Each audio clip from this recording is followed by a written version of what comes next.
Coach, so obviously on grounds of this meeting today, I know that it's an emotional time for you all as a UAB family. Just initial reaction to when you learned the news that Greg had been shot. Just shock. You just these guys become your kids, and I think for us we were so excited, and you have a special place in your heart for each guy, but to see this guy where he'd come from academically, it was not an ability. There was no doubt he had great ability, but to see the light kind of come on from an academic side of his, because that had been a problem for him, and to really, I think, start to really get that, and highest GPA I've ever had in my life, and just the excitement of that too. He's been shot. It's awful. Looking back through the recruiting process and obviously what you saw in Greg, I know in talking to him, he was so eager to come here and be part of this UAB family. How did he exemplify what you all stood for as a family here at UAB and what you were looking for, both as a player and as a person and a young man? I think for one thing, you always, as a football coach, you look for guys that just love the game, that really enjoy all the aspects to it. And there's a lot of players we got that, make it through the practice but are good in the games, and that's something we always work on. But this was a guy that really liked training. He liked work. He loved practice. And, my son even said, who's on the team, he said, Greg was the guy that came in the locker room every day and said, I can't wait to practice. And, it's almost like a misnomer for a player, but I think he loved all the things about it, and he got where we were headed with the return and making history, and really wanted to be that guy, to be, kind of one of those guys out front for that. What has your communication been like with the family through all of this?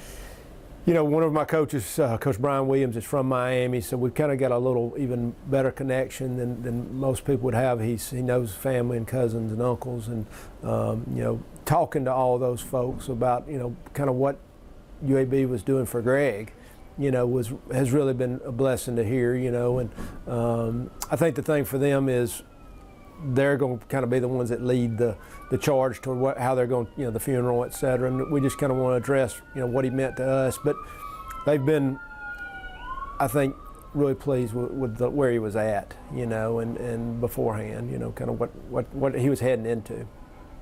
Sometimes these circumstances, these situations come up and you just question how, why this kid.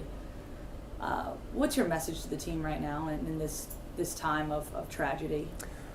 We talk a lot about family, and we want it to be more than just a word. We want it to really be a family that we support each other, and I'll sit here on a lot of times with just this couch behind you and say, I'm not going to be your mom, I'm not going to be your dad, but we do want to be the next closest thing, and we are. That's what we represent to a lot of these young men. So they've got to lean on each other, and then the lesson is, just beware of who you're with and your surroundings, and all of the above. But sometimes just bad things happen to good people, But you want them just to lean on each other and love each other and care about each other and be there for each other through this time.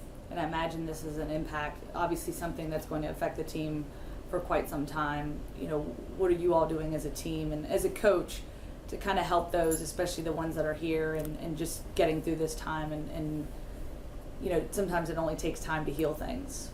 Well, grieving is such a, and I'm not the expert on that, but I know going through loss myself, and men and women are different, and you're dealing with young men who think they can conquer the world, and sometimes it doesn't hit you day one, or a week later, it may be 6 months from now. We just want to be there for them, support each other, pull together, and I think you're going to really see that out of this team. And Greg was kind of one of those leaders on this team already, so I think they're going to really want to do well for him. And lastly, you personally, in being able to put Greg in a position to succeed. I know that just in listening to some different interviews with him, is excited to get here, but also to get that second chance. Yeah. Bouncing around, living in hotel rooms all over the place.